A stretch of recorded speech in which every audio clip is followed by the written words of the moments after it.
दोस्तों, आज की कहानी है हमारे पास जितना हो उसी में खुश रहो।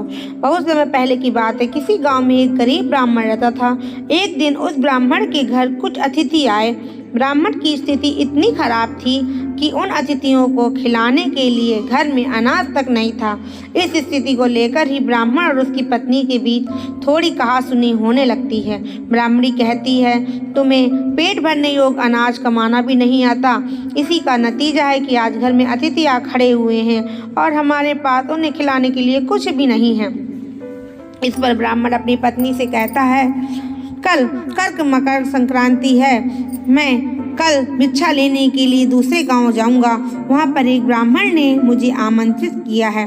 वह सूर्यदेव की तृप्ति के लिए कुछ दान देना चाहता है। तब तक जो कुछ भी घर में है उसे आदर सत्कार के साथ अतिथि के सामने रखो।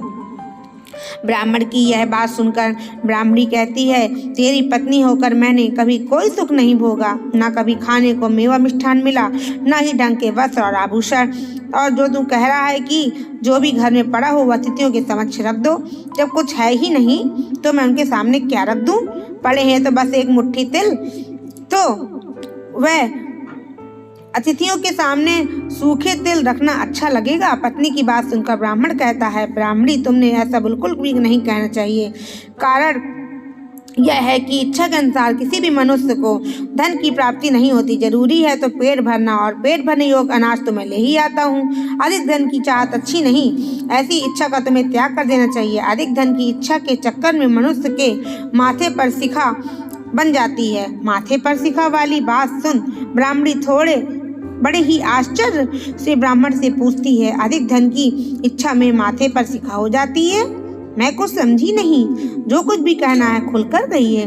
ब्राह्मणी के इस सवाल का जवाब देने के लिए ब्राह्मण अपनी पत्नी को शिकारी और गीदड़ की एक कहानी सुनाता है। ब्राह्मण कथा की शुरुआत करता है। एक दिन एक शिकारी जंगल में शिकार की खोज कर रहा था। जंगल में कुछ दूर आगे बढ़ने के बाद शिकारी को एक काले रंग का पहाड़ जैसा विशाल सूअर दिखाई देता है।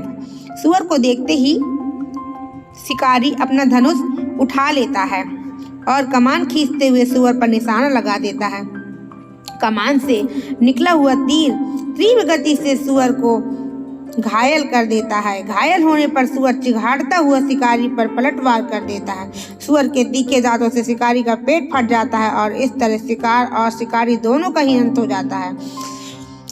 इसी बीच खाने की तलाश में भटकता हुआ एक भूखा गीदड़ वहां से होकर निकलता है, जहां शिकारी और सूअर का शव पड़ा हुआ था। बिना मेहनत इतना सारा भोजन देख गीदड़ मन ही मन खुश होता है और मन में सोचता है, आज तो ईश्वर की बड़ी कृपा हुई जो इतना अच्छा और अधिक भोजन एक साथ मुझे मिला है। मैं इसे धीरे धीरे और आराम से खाऊंगा ताकि लंबे समय तक इसे उपयोग में लाऊंगा। इस तरह मैं भोजन के साथ लंबे समय तक अपनी भूख को शांत रख पाऊंगा। इन सभी बातों पर विचार करते हुए गीदड़ सबसे पहले छोटी छोटी चीजों को खाना शुरू करता है। तभी उसे शिकारी के मृत शरीर के पास धनुष पड़ा दिखता है। गीदड़ के मन में पहले तो उसे ही खाने का विचार आता है और वह मनुष्य धनुष पर बड़ी डोर से खाने लगता है। गीदड़ के चबाने से धनुष पर चढ़ी डोर टूट जाती है और डोर के टूटने से धनुष का एक सिरा वेग के साथ गीदड़ को भेदता हुआ ऊपर निकल जाता है। गीदड़ के माथे को भेदकर धनुष का जो सिरा गीदड़ के सिर पर निकल जाता है वह ऐसा प्रतीत होता है मानो गीदड़ के माथे पर शिखा निकल आई हो। घायल होने के कारण कुछ देर बाद गीदड़ की मौत हो जाती है। इतना कहते हुए वह ब्राह्मण कहता है, ब्राह्मणी, इसलिए मैं कहता हूँ कि जो जरूरत से अधिक लोभ में माथे पर शिखा बन जाती है। पर यह कथा सुनने के बाद ब्राह्मणी कहती है, ठीक है, अगर ऐसी ही बात है तो घर में जो मुट्ठी भर तिल पड़े हैं उन्हीं को मैं अतिथियों को खिला देती हूँ। ब्राह्मणी की बात सुनकर ब्राह्मण संतुष्ट होता है और भिक्षा मांगने के लिए घर से बाहर निकल जाता है। वहीं ब्राह्मणी भी घर में पड़े तिल को धूप में सुखाने के लिए फैला देती है। तभी कहीं से एक कुत्ता आ जाता है और उन साफ तिलों पर पेशाब कर देता है, जिससे सभी तिल खराब हो जाते हैं। तिल के खराब हो जाने पर ब्राह्मणी काफी परेशान हो जाती है और सोचती है कि यही तो तिल थे जिन्हें पकाकर मैं अतिथियों को खिला सकती थी, अब मैं क्या करूं? काफी देर सोचने के बाद ब्राह्मणी को एक तरीका सूझा। उसने सोचा, अगर वह गंदे तिलों के बदले साफ तिल देने की बात कहेगी तो कोई भी आसानी से मान जाएगा और साथ ही किसी को भी इन तिलों के खराब होने की बात पता नहीं चलेगी। इस विचार के साथ वह उन तिलों को लेकर घर घर घूमने लगी।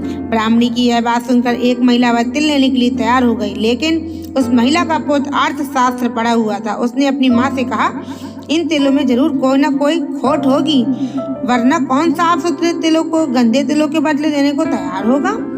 पुत्र की बात सुनकर महिला ने ब्राह्मणी के तिलों को लेने से मना कर दिया।